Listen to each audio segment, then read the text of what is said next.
Good morning mga ka-farm boy. So ito na ngayon ang pinakihintay natin na araw.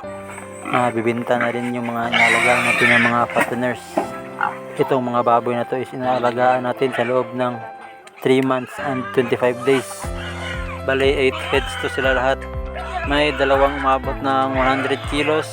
Tapos may dalawa na 96 at 97. Ang pinakamaliit sa kanila is 81 kilos lang ang inabot. So okay na rin mga ka-farm boy, hindi na masama.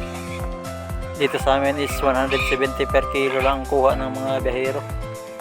Sakto lang din yung kinita natin mga ka-farm boy. Tumubo naman tayo ng konti.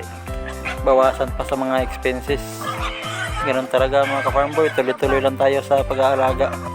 I'm sure may mga magtatanong dyan kung magkano ba ang puhunan at magkano ang kinita. Kaya siguro gawan na lang natin ng other video para sa mga followers natin na interesadong malaman ng mga detalye. So yun lang mga ka-farm boy. Maraming salamat sa panonood. Happy farming!